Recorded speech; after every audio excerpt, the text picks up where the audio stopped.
క్రీస్తునందు ప్రియమైన కల్వరి ధార ప్రేక్షకులకు మన ప్రభువు ప్రియరక్షకుడైన యేసుక్రీస్తు వారి పేరిట శుభవందనములు తెలియజేసుకుంటున్నాను. ప్రేక్షకులారా, బాగున్నారా? క్రీస్తునందు మనందరము ఏకమై ఉన్నాము. అందును బట్టి దేవునికి స్తుతులు స్తోత్రములు చెల్లిస్తూ ఉన్నాము. గతించిన వారము మనము నేర్చుకున్న వాక్యము పావురము గూర్చి అనేక విషయాలు మనం నేర్చుకున్నాము. మనం క్రైస్తవులు పావురం వలె ఉండాలి అని చెప్పి సత్యాన్ని మనం గ్రహించాము. పావురంలోనున్న గుణలక్షణాలలో అక్కడ ఈ పావురం, నల్ల పావురము చేసిన మొదటి పని మనం నేర్చుకున్నాము. నోవాహు గారు ఓడ కట్టి దేవుని పిలుపు మీద నోవాహు అన్యుల్లో నుండి వచ్చి విధేయత చూపించి ఓడగట్టి తన బంధువులకు సువార్త చెప్పి అటు తరువాత దేవుని చిత్తానుసారంగా అప్పటి వరకు తను చూడని, తాను కానీ తన పితరులు కానీ ఎవ్వరూ ఎరుగని వినని వానని దేవుని నమ్మి వాన వస్తుందని అతను ఓడకట్టాడు. వాడగట్టి దేవుని చిత్తానుసారముగా దేవుడు ఆజ్ఞాపించిన విధంగా వాడలోనికి జంతువులను, పశువులను, ఆ యొక్క పక్షులను, పురుగులను సహితము నోవాహు గారు ఎక్కించుకున్నారు. ఎక్కించిన తరువాత ఆ యొక్క ఓడలో నుండి వర్షం కురిసి ఆగిపోయిన తరువాత ఓడలో నుంచి నోవాహు గారు కాకిని విడిచారు. కాకి తిరిగి రాలేదు. తర్వాత పావురాన్ని విడిచిపెట్టారు. ఒక నల్ల పావురము మొదటిది మనం నేర్చుకున్నాము. నల్ల పావురంలో ఉన్న ఒక గుణలక్షణము, అది ఎక్కడా కూడా పాపము చేయాలని కానీ తన్ను తాను అపవిత్రపరుచుకొనవాలని కానీ నల్ల పావురం అనుకోలేదు. మనం ఆ విధంగా పరిశుద్ధంగా ఉండాలని చెప్పి వాక్యాన్ని గడిచిన వారం మనం నేర్చుకున్నాము. ఈ యొక్క సమయంలో దేని యొక్క వాక్యాన్ని మనం ముందుకు వెళ్ళినట్లయితే ఆ నల్ల పావురంలో ఉన్న మరి ఒక లక్షణాన్ని మనం నేర్చుకుందాము. ఈ యొక్క నల్ల పావురం గురించి మనం మరి ఒక సత్యాన్ని నేర్చుకునే ముందు ప్రభువు వైపు మన కన్నులెత్తి ఒక మాట ఆయన సహాయాన్ని అడుగుదాం. ప్రార్థన చేసుకుందాం. కళ్ళు మూసుకుంది. సర్వకృపానిధియగు మా దేవా యేసయ్య, నీకు వందనాలు. గడిచిన వారము ప్రభువా నీ వాక్యము ద్వారా పావురములో నుండి ఒక లక్షణాన్ని మేము నేర్చుకున్నాము తండ్రి. ఈరోజు కూడా పావురం ద్వారా మేము నేర్చుకునబోతుండగా మా బ్రతుకులు మార్చండి అయ్యా. మేము కూడా నీ యందు ఉండడానికి దయతో సహాయము దయచేయమని, పావురముల లక్షణాలు మాకు వీక్షిస్తున్న వారికి నాయన మీరే దయచేయమని యేసునామములో అడిగి వేడుకుంటున్నాము తండ్రి. ఆమెన్. ప్రియులారా, దేవుని యొక్క వాక్యాన్ని ఆదికాండము 8వ అధ్యాయము 11వ వచనాన్ని మనం చూసుకుందాము. సాయంకాలమున అది అతని యొద్దకు వచ్చినప్పుడు త్రుంచబడిన ఒలివ చెట్టు ఆకు దాని నోట నుండెను గనుక నీళ్లు భూమి మీద నుండి తగ్గిపోయినని నోవాహునకు తెలిసెను. ఆదికాండము 8వ అధ్యాయము 11వ వచనము మనము చదువుకున్నాం. ప్రియులారా, ఇక్కడ పావురము రెండవసారి బయటకు పంపబడింది. ఎందుచేతన రెండవసారి అవకాశం వచ్చిందయ్యా అంటే పావురము తనను తాను అపవిత్రపరుచుకొనలేదు కనుకనే అక్కడ పావురానికి అవకాశం వచ్చింది. ప్రియులారా, ప్రభువు మనకు కూడా రెండవ అవకాశాన్ని చాలాసార్లు ఇస్తూ ఉన్నాడు. రెండవ అవకాశాన్ని ఇవ్వడానికి దేవుడు ఇష్టపడుతూ ఉన్నాడు. మనము ఎలాగున్నాము, మన విధేయత మనం దేవునికి చూపించినట్లయితే దేవుడు మనకి రెండవ అవకాశాన్ని ఇస్తూ ఉన్నాడు. ప్రియులారా, ఈ లోకంలో ఉంటుండగానే ప్రభువు మనకి రెండవ అవకాశాన్ని ఇస్తూ ఉన్నాడు. నా మాటలు ఆలకిస్తున్న ప్రియ సహోదరి సహోదరుడా, నీ పరిస్థితి ఏంటి? యేసుక్రీస్తుని అంగీకరించావా? అనేక సంవత్సరాలుగా సంఘానికి వెళ్తున్నావు. దేవుడు మరొక తరుణం ఈ రాత్రి నీకు ఇచ్చాడు. ఉపయోగించుకోండి. ఉపయోగించుకోనట్లయితే దేవుని యొక్క వాక్యం సెలవిస్తూ ఉంది, ఏ దినము మనకి చనిపోతామో మనకి తెలియదు. కనుక రండి, దేవుని యొక్క వాక్యము ద్వారా గద్దింపబడదాం, నేర్చుకుందాము. మీరు చాలామంది అంటూ ఉంటారు, ఎవరు పడితే వాళ్ళు గద్దిస్తున్నారు, మమ్మల్ని తిడుతున్నారు అని అనుకుంటూ ఉంటే జాగ్రత్త.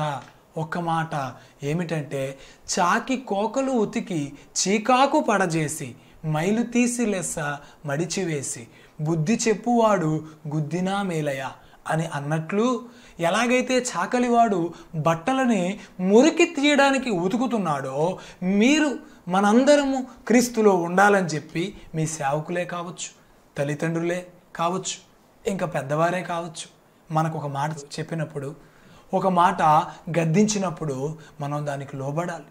తప్పు లేదు. కనుక దేవుడి రాత్రి మనకి రెండవ అవకాశాన్ని ఇచ్చాడు, ఉపయోగించుకుందాం.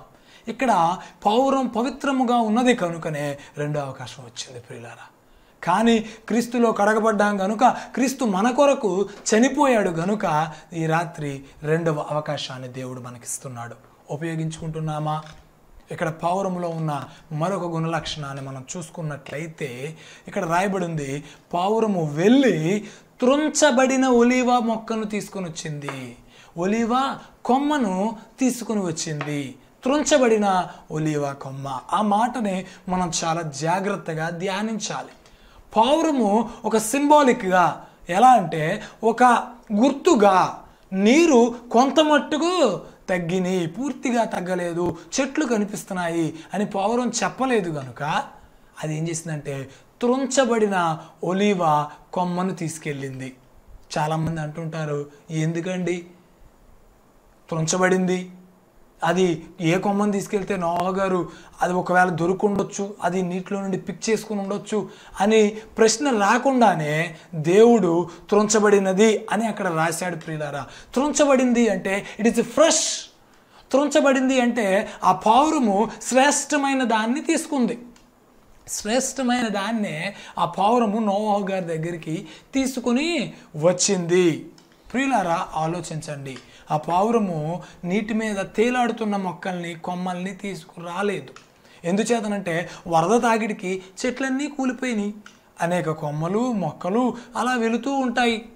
ఇక్కడ గోదావరిలో, రాజమండ్రి గోదావరిలో చూసుకున్నట్లయితే చాలామంది వర్షాకాలంలో వచ్చే దానిపైన వెళ్ళిపోయే ఆ దొంగలను తీసుకొని వారి యొక్క వంటలకి గట్రా ఉపయోగించుకుంటుంటారు, అమ్ముకుంటూ ఉంటారు ప్రియులారా.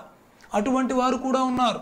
కానీ ఈ యొక్క పావురము అలా కొట్టుకుపోయేదాన్ని, లేదంటే ఆ యొక్క అపరిశుద్ధ నీటిలో ఉన్నదాన్ని తీసుకోలేదు. కానీ ఆ యొక్క ఫ్రెష్గా ఉన్నదాన్ని, చెట్టు మీద ఉన్నదాన్నే ఎంచుకుంది ప్రియులారా.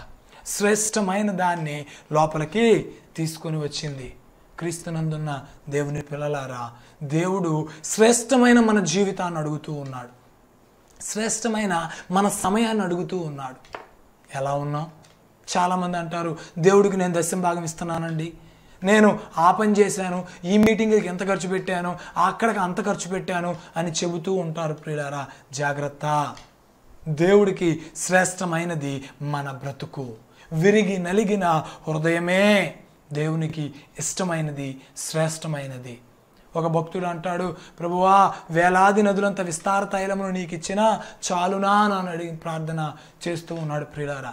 మనము అదే ప్రార్థన చేస్తున్నాం.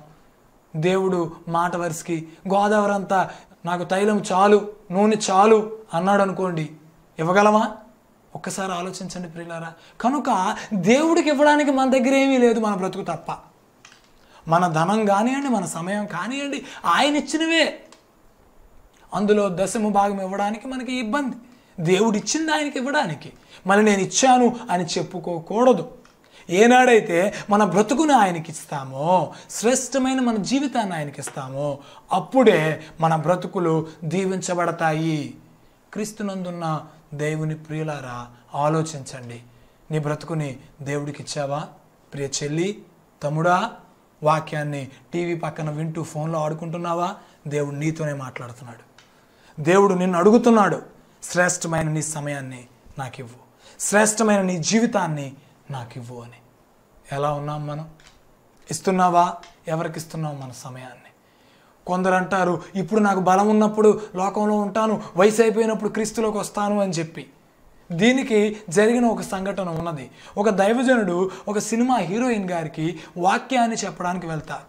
ఆవిడికి సువార్త చెప్పిన తరువాత చెబుతూ ఉంటుండగా ఆవిడతో అంటారు, అమ్మా యేసుక్రీస్తుని అంగీకరించండి అని అంటే, ఆవిడ అంటది, అయ్యా నేను ఇప్పుడు వయసులో ఉన్నాను, నా వయసు అయిపోయినప్పుడు యేసుక్రీస్తుని అంగీకరిస్తాను అని అంది. అప్పుడు అక్కడున్న పని మనిషి టీ తీసుకొచ్చి ఆ యొక్క సినిమా హీరోయిన్ గారికి ఇస్తుంటే ఈ పాస్టర్ గారు సువార్థికుడు ఆ టీ తీసుకొని తాగి ఆ టీని సగం తాగిన టీని ఆవిడికి ఇస్తాడు. ఆవిడ అంటది, ఛీ నువ్వు ఎంగిల్ చేసిన టీ నేను తాగాలా అని అడుగుతుంది ప్రియులారా. అప్పుడు ఆ సేవకుడు అంటాడు, ఎంగిలి చేసిన టీ నువ్వు తాగకపోతే ఎంగిలైపోయిన నీ బ్రతుకుని నా ప్రభువుకి ఇస్తావా అని అడుగుతూ ఉన్నాడు ప్రియులారా. ఆలోచించండి, శ్రేష్టమైన మన బ్రతుకుని ప్రభువుకి ఇస్తున్నామా లేదా ఎంగిలి చేసుకొని? ప్రియ యవ్వనస్తులారా, దేవుడు మీతో మాట్లాడుతున్నాడు. నీ వయసు ఎంత? నీ ఆలోచన ఏంటి? నీ పరిస్థితి ఎలాగుంది? చదువు మీద దృష్టి ఉందా? లోకం మీద దృష్టి ఉందా? జీవితంలో దేని గురించి ఆలోచిస్తున్నావు? ఒక గురి, ఒక గమ్యం లేకుండా ఉంటున్నామా? లేదు లేదు లేదు. మనం క్రీస్తులో ఉండాలి. నీ తల్లిదండ్రులు ప్రార్థన పరులు కనుకే నీకు ఆరోగ్యం బాగుంది. నీ తల్లిదండ్రులు ప్రార్థన చేస్తున్నారు కనుకే నువ్వు వాళ్ళు బాగా చదువుకోగలుగుతున్నావు. మరి రేపు నీకు అదే ఆశీర్వాదం ఉండాలి అంటే నువ్వు ప్రార్థన పరుడు అవ్వాలి, ప్రార్థన పరురాలు అవ్వాలి. అవ్వకుండా నా బ్రతుకు బాగుంది కదా, నాకు ఇష్టానుసారంగా తిరుగుతాను అనుకుంటే ప్రియులారా జాగ్రత్త, నీ బ్రతుకు ఎంగిలవుతుంది. ఎంగిలైన నీ బ్రతుకుని ఎవ్వరూ ఇష్టపడరు. ప్రభు అయిన యేసుక్రీస్తు వారు చెప్తున్నాడు, నా దగ్గర రా అని. ప్రియ కుమారి వస్తావా? ప్రియ తమ్ముడా వస్తావా? ఒక్కసారి ఆలోచించండి.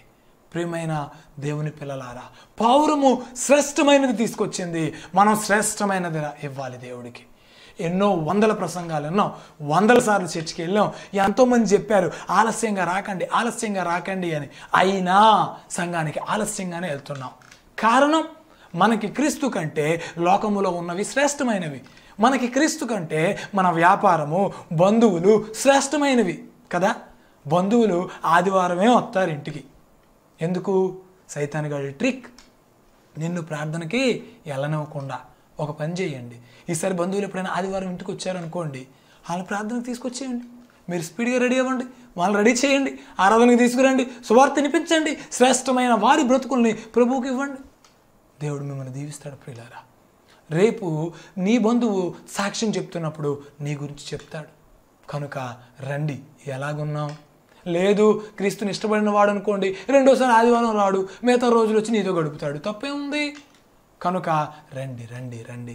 బంధువులు వచ్చారని ఉండిపోయి, వ్యాపారం ఇవాళ బాగుంటుందని ఉండిపోయి ఎలాగున్నాం? మన పరిస్థితి ఏంటి? దేవుడు ఒక దినాన్ని పరిశుద్ధపరిచి ఆ రోజు పని చేయొద్దన్నాడు. జీవనోపాధి అని ఏ పని చేయొద్దన్నాడు. ఎలాగున్నాం మనం? ఆ రోజు వ్యాపారం బాగుంటుందని, ఆ రోజు ఆఫీసర్ గారు తిడతారని, పర్మిషన్ లీవ్ గ్రాంట్ అవ్వలేదని చెప్పి సాకులు చెబుతూ ఉన్నామా? జాగ్రత్త. దేవుడికి సాకులు ఇష్టం లేదు ప్రియులారా. సాకులు చెప్పేవాళ్ళంటే దేవుడికి ఇష్టం లేదు. దేవుడి నుండి తప్పించుకోలేరు సాకులు చెప్పి. కనుక రండి. నేను కొన్ని నెలల క్రితము, అనేక సంవత్సరాలు ఒక స్కూల్లో పనిచేసి కొన్ని నెలల క్రితము నేను మానేయడం జరిగింది. ఆ స్కూల్లో నేను పనిచేస్తూ ఉన్నప్పుడు ఇంచుమించు 100 మంది పైబడే మేము టీచర్లము స్కూల్లో పనిచేస్తూ ఉన్నాము.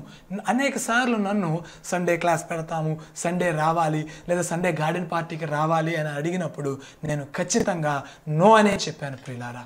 నేను ఖచ్చితంగా నో అనే చెప్పాను. ఎందుకంటే hour God had sanctified the day. ఆ దినాన్ని దేవుడు పరిశుద్ధపరిచాడు. కనుక మనము మాదిరికరంగా ఉండాలి, మనము ఆశీర్వాదకరంగా ఉండాలి. ఉంటున్నామా అలాగా? ఆలోచిద్దాం. చెప్పగలమా ఆ మాట? ఈరోజు మేము చర్చికి వెళ్ళాలండి, మేము రాం.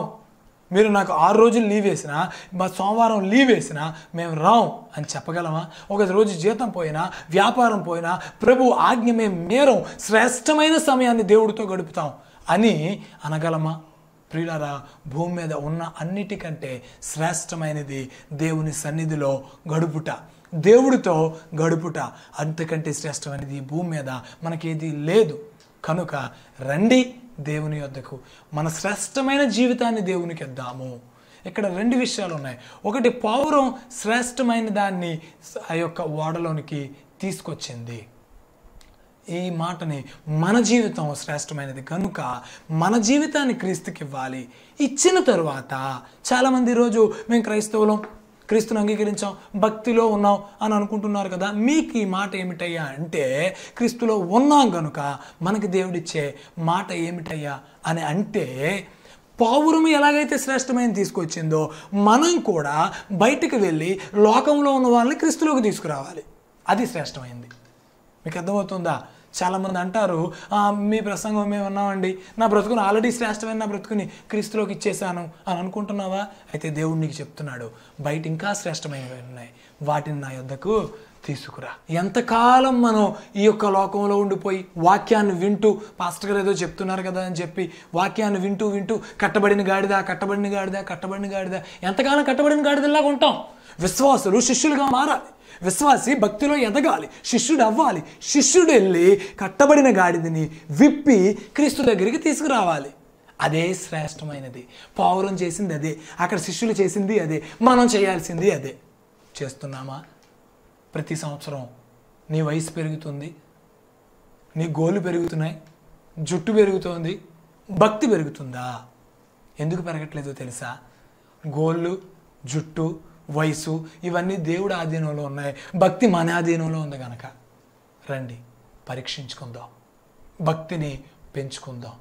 ప్రభువా, నేను కట్టబడిన గాడిదలా ఉండను, అనేక మందిని, శ్రేష్టమైన నా జీవితాన్ని నీకు ఇస్తాను, అనేక మందిని నీ దగ్గరికి తీసుకొస్తాను నాయన అని ఒక తీర్మానం తీసుకుందాం. దేవుడి దగ్గర బలంగా ఉండి దేవుడి సన్నిధిలో అనేక మందిని మనం సంపాదించుకుంటూ ఉండాలి. అప్పుడు దేవుడు మనల్ని ఖచ్చితంగా దీవిస్తాడు. ప్రియులారా, నేను మీకు ఒక చర్చ్ గురించి చెప్తాను. బెంగళూరులో ఒక సంఘం ఉన్నది. ఆ సంఘంలో ఉన్న ఒక రూల్ ఏమిటయ్యా అంటే, ప్రతి విశ్వాసి సంవత్సరం అంతా ఒక్క విశ్వాసి ఇంకొక అవిశ్వాసికి ఒక్కరికే సువార్త చెప్పాలి. మీరు చాలామంది అంటారు, సార్ నేను ట్రాక్ పెంచాను, సువార్త చెప్పాను, వెరీ గుడ్. కానీ ఒక డెసిషన్ తీసుకోండి, ఇప్పటి నుంచి ఒక నిర్ణయం తీసుకోండి. అదేమిటంటే, ఒక విశ్వాసి ఒక అన్బిలీవర్ని, ఒక అవిశ్వాసిని లేదా క్రీస్తుని ఎరగని వారిని ఒకరిని ఎంచుకోండి. సంవత్సరం అంతా వాళ్ళ కోసమే ప్రార్థన చేయండి, వాళ్ళతో మాట్లాడండి, వాళ్ళ కోసం ధనాన్ని వెచ్చించి మందిరంలో క్రిస్మస్కి లేదంటే మందిరంలో జరిగే ప్రతి కార్యక్రమానికి తీసుకురండి, భోజనం పెట్టండి, మీ ఇంటికి పిలండి, మీ ఇంట్లో ప్రార్థన పెట్టుకున్నప్పుడు ఆహ్వానించండి, చుట్టుపక్కల ప్రార్థన జరుగుతున్నప్పుడు మీ ఛార్జీలు పెట్టి వాళ్ళని తీసుకెళ్ళండి. అలాగా సంవత్సరం ఒక విశ్వాసి ఒక్కరి కోసమే ప్రార్థన చేయండి. ఖచ్చితంగా సంవత్సరంలో ఆ యొక్క వ్యక్తిని మీరు ఖచ్చితంగా సంపాదించుకోగలరు. ప్రియులారా, ఈరోజు ఆ చర్చిలో ఆ రూల్ పెట్టడం, ఆ చర్చిలో 40 మందితో స్టార్ట్ అయిన ఆ సంఘము నేడు వేలాది మందిగా ఉన్నదంటే కారణం ఆ సేవకులు, అక్కడ ఉన్న క్రమశిక్షణ అలా ఉన్నది. మనకుందా అటువంటి క్రమశిక్షణ? అందులో విశ్వాసిగా ఉన్న ఒక సహోదరుడు నాకు తెలుసు. అతను అంటాడు, సార్ ఈ సంవత్సరం నేను 5గురిని రక్షించగలిగానండి, ప్రభువులో నడిపించగలిగాను అండి అని. ఆ పౌరం యొక్క రక్షణ మాత్రంలో ఉంది. ఆ లక్షణాన్ని మనము కలిగి ఉందాం. ప్రియులారా, మన జీవితాల్లో అటువంటి లక్షణాన్ని కలిగి ఉందాం. పౌరం వలె శ్రేష్టమైన దాన్ని క్రీస్తుకు అర్పించాలి. శ్రేష్టమైన నీ జీవితాన్ని క్రీస్తుకు అర్పించు. శ్రేష్టమైన ఈ లోకపు ఇహలోకపు వాటిని, అన్యమైన వాటిని, శ్రేష్టం అని అనుకుంటున్న వాటిని వదిలే దేవుడి దగ్గరికి రండి. దేవుని ద్వారా అనేక దీవెనలు పొందుతూ ఆయనలో అనేక విధాలుగా గడుపుతూ ఉండండి. ఒకవేళ మీ జీవితంలో సమస్య ఉందా? మీరు అంటారు, సార్ నేను భక్తిలోనే ఉన్నానండి, సమస్య ఉంది. సార్ నేను భక్తిలోనే ఉన్నానండి, ఇబ్బంది ఉంది. రండి ప్రియులారా, ఇబ్బందులు క్రైస్తవులకు ఖచ్చితంగా ఉంటాయి. దేవుని యొక్క వాక్యం సెలవిస్తుంది, మీరు లోకంలో ఉన్నారు కనుక భయపడకూడి, నేను ఆల్రెడీ లోకాన్ని జయించాను, ఖచ్చితంగా మీకు శ్రమ ఉంటుంది కనుక నేను జయించాను కనుక మీరు ధైర్యం వహించండి అని చెప్పి దేవుడు వాక్యం సెలవిస్తుంది. ప్రియులారా, లోకంలో మనకు శ్రమలు ఉంటాయి, కానీ క్రీస్తు ఆ శ్రమల్ని ముందే జయించాడు. మనం క్రీస్తులో జయించగలం. లోకంలో శ్రమలు ఉన్నాయి, వాటిని మనం కూడా జయించగలం. ఒక దేవుని సేవకుడు ఈ మాట చెప్తున్నాడు. ఒక అన్యుడు అడిగాడట, సార్ క్రైస్తవుల్లో యేసుక్రీస్తుని నమ్ముకుంటే సమస్యలు ఉండవు కదా, మరి క్రైస్తవులకు ఎందుకు సమస్యలు సార్ అని ఒక వ్యక్తి అడిగితే, ఒక దైవజనుడు చెప్తున్న సమాధానం ఏమిటయ్యా అంటే, ఆయన ఉపమానం చెప్తున్నాడు. సార్ మన ఇద్దరం కలెక్టర్ ఆఫీస్కి వెళ్ళాము, కలెక్టర్ గారు మీకు బాగా తెలుసు. ఆ కలెక్టర్ గారు ఆఫీస్కి వెళ్ళిన తర్వాత మీరు కలెక్టర్ గారితో మాట్లాడుతున్నాము. ఈలో కలెక్టర్ గారు తన దగ్గర ఉన్న పియూన్ని పిలిచి టీ తెమ్మంటాడు. వాళ్ళిద్దరూ అతను మనకి టీ ఇస్తారు, మనం టీ తాగుతాం, కలెక్టర్ దగ్గర మాట్లాడి వెళ్ళిపోతాం. ఇప్పుడు వీళ్ళిద్దరిలో ఎవరు ఎక్కువ పరీక్షలు రాసి ఉండాలి సార్ అని ఈ సేవకుడు ఆ అవిశ్వాసిని అడిగాడట. అప్పుడు అవిశ్వాస అన్నాడట, ఖచ్చితంగా ఆ యొక్క కలెక్టర్ గారే ఎక్కువ పరీక్షలు రాయాలండి అన్నాడట. వెంటనే సేవకుడు అంటాడట, క్రైస్తవులు క్లాస్ 4 ఉద్యోగులు కాదండి కలెక్టర్లు. దేవునికి స్తోత్రం. ప్రియులారా, మనం క్లాస్ 4 వాళ్ళం కాదు, కలెక్టర్లం. మనకి శ్రమలు ఎక్కువ వస్తున్నాయంటే దేవుడు భక్తులు ఎక్కువగా తీసుకెళ్తున్నాడని అర్థం. రండి, ప్రార్థన చేయండి, దేవుడి దగ్గర ఎక్కువ గడపండి. దేవుడు ఖచ్చితంగా కార్యాలు చేస్తాడు. ప్రియులారా, నీ సమస్య ఏదైనా సరే, నీ ఇబ్బంది ఏదైనా సరే దేవుడు చేస్తాడు. కానీ వాటి కోసం క్రీస్తుని అంగీకరించుకో. క్రీస్తు నమ్మితే ఖచ్చితంగా పరలోకం ఉంది. దాని నిమిత్తం క్రీస్తుని అంగీకరించండి. ఆశీర్వాదాలు బోనస్, ఆశీర్వాదాలన్నీ మనకి బోనస్. క్రీస్తు ఖచ్చితంగా ఇస్తాడు. ప్రియులారా, ఆయన దగ్గర సర్వ నిధులు గుప్తమై ఉన్నవి. ధనము అన్నీ క్రీస్తు దగ్గర ఉన్నాయి. ప్రియులారా, కనుక రండి. క్రీస్తు ఐశ్వర్యం అంటే బంగారమో ధనమో కాదు. మనకి తినడానికి తిండి, ఉండడానికి ఇల్లు, వేసుకోవడానికి వస్త్రం, ఆరోగ్యం ఉంటే అదే ఆస్తి, అదే ఆశీర్వాదం.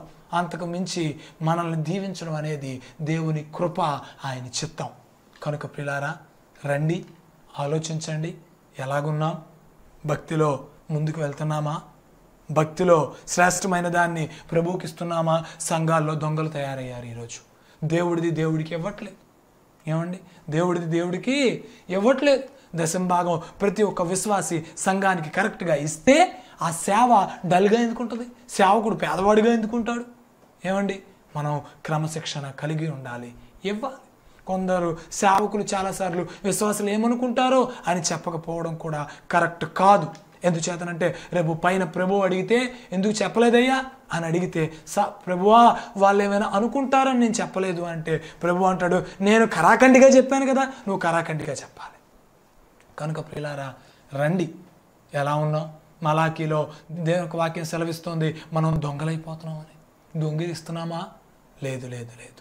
శ్రేష్టమైన ప్రతిదీ మనం ప్రభు దగ్గరికి తీసుకురావాలి. శ్రేష్టమైన మన జీవితాన్ని మనం ప్రభుకి ఇవ్వాలి. ప్రతి ఒక్కరూ ఆలోచించండి. శ్రేష్టమైనది క్రీస్తు దగ్గరికి మనం ఇవ్వాలి. ఎలాగైతే ఈ యొక్క పావురం బయటికి వెళ్ళిపోయి ఆ యొక్క నీటిలో తేలాడుతున్న వాటిని కాక, ఆ నీటిలో అల్లాడుతున్న వాటిని కాక, శ్రేష్టమైనది ఫ్రెష్గా ఉన్నది తుంచి తీసుకొచ్చింది. ప్రియులారా, ఇట్స్ ఎ సింబల్. అది ఒక గుర్తయి ఉన్నది. పావురము జ్ఞానం కలిగి ఉంది. మనం జ్ఞానం కలిగి ఉంటున్నామా? అజ్ఞానంగా ఉంటున్నామా? ఆలోచించాలి. జ్ఞానం ఉందా? ఆలోచించాలి. అందుకనే పూర్వం పావురాలనే ఎక్కువ వాడేవారు యుద్ధంలో. దానికి జ్ఞానం ఉంది, జ్ఞాపకము ఉంది. కనుక ప్రియులారా, క్రైస్తవుడికి జ్ఞాపకము ఉండాలి, జ్ఞానము ఉండాలి. జ్ఞాపకం ఉంటున్నాయా? ఏ రోజు ఏ విషయం చూసామో, ఏ సీరియల్ చూసామో, మొన్న సంవత్సరం పెళ్లి రోజుకి ఏ బట్టలు వేసుకున్నామో, ఏ హోటల్కి వెళ్ళామో గుర్తుంది, వాక్యం గుర్తుండదు. క్రైస్తవులకు వాక్యం గుర్తుండాలి. ఎందుచేతనంటే దేవుని యొక్క వాక్యం సెలవిస్తుంది, రాబోయే రోజుల్లో కరువు వస్తుంది. ఏ విధమైన కరువు అంటే వాక్యము నిమిత్తమైన కరువు. వాక్యం ఉండదు. మనకి జ్ఞాపకం ఉంచుకోవాలి, చెప్పగలగాలి. ప్రియులారా, కనుక రండి, జ్ఞాపకం ఉంచుకోండి. పావురం వలె జ్ఞానంగా ఉండండి, క్రీస్తునందు బలంగా ఉండండి. శ్రేష్టమైనది మన బ్రతుకుని క్రీస్తుకి ఇవ్వండి. శ్రేష్టమైన ఈవుల్ని క్రీస్తులోనికి తీసుకురండి. అట్టి కృప దేవుడు మనందరికీ దయచేయునుగాక. ప్రార్థన. కళ్ళు మూసుకున్నట్లయితే ప్రార్థన చేసుకుందాం. సర్వకృపానిధియగు మా దేవా, యేసయ్య వందనాలు. నీ యొక్క వాక్యాన్ని విన్నాం నాయనా. పావురము శ్రేష్టమైనది తీసుకొచ్చింది. మా బ్రతుకుల్లో శ్రేష్టమైనది నీకు ఇవ్వడానికి, శ్రేష్టమైనది నీ దగ్గర తీసుకురావడానికి దయతో సాయం చేయండి. వాక్యం ఎంతమంది ఎంత విన్నారో ప్రభువా, తల్లుల్ని దీవించండి, తండ్రులను దీవించండి, బిడ్డలు దీవించండి. అయా, వారి బ్రతుకు పాడవక ముందే నీకు ఇవ్వడానికి సహాయం దయచేయండి. మీరే కృప చూపించి వారందరినీ దీవించమని, ఆశీర్వదించమని యేసునామములో అడిగి వేడుకుంటున్నాము తండ్రి, ఆమేన్. క్రీస్తునందు ప్రియమైన మీ అందరికీ ప్రభు పేరిట వందనములు. ఈ కల్వరి ధార అనే ప్రోగ్రాం ద్వారా మీరు దీవించబడినట్లయితే, మీరు మాతో పాటు పరిచర్యలో, మేము ప్రతి నెల సువార్త దండయాత్రకు వెళుతూ ఉంటాము. ప్రతి నెల అనేక అటవీ ప్రాంతాల్లో పరిచర్య చేస్తూ ఉంటాము. మీరు కూడా మాతో పాటు పరిచర్యలో ఉండాలన్నా, లేదా మీ ప్రార్థన అవసరతలు చెప్పాలన్నా మాకు ఫోన్ చేయండి, మమ్మల్ని కాంటాక్ట్ చేయండి. క్రీస్తునందు మనందరం ఏకమై ఉందాము. ప్రభు రాకడ ఆలస్యమైన, మరి మన పోకడ ఆలస్యమైన, మరొక్కసారి మనం ఇక్కడ కలుసుకొని దేవుని నామాన్ని మహిమపరుద్దాం. మీ అందరికీ వందనాలు. సువార్త అందని ఊరు ఉండనే కూడదు, సంగము లేని గ్రామం అసలుండనే కూడదు. సువార్త అందని ఊరు ఉండనే కూడదు. సంఘము లేని గ్రామం అసలుండనే కూడదు. ఇదే ఇదే ఇదే మా లక్ష్యం. ఇదే ఇదే ఇదే మా ఆశయం. పస్తులైనా ఉంటాం గాని ప్రభుని సేవను విడువము ఏము. నిందైనా మోస్తాం గాని నీతినెప్పుడు విడువను మేము. పస్తులైనా ఉంటాం గాని ప్రభుని సేవను విడువము మేము. నిందలైనా మోస్తాం గాని నీతినెప్పుడు విడువము మేము. సాగెదను ముందుకు చాచెదను శుభవార్తను. సాగెదను ముందుకు చాచెదను శుభవార్తను. సువార్త అందని ఊరు ఉండనే కూడదు. సంఘము లేని గ్రామం అసలుండనే కూడదు. ఇదే ఇదే ఇదే మా లక్ష్యం. ఇదే ఇదే ఇదే మా ఆశయం. ఇదే ఇదే ఇదే మా లక్ష్యం. ఇదే ఇదే ఇదే మా ఆశయం.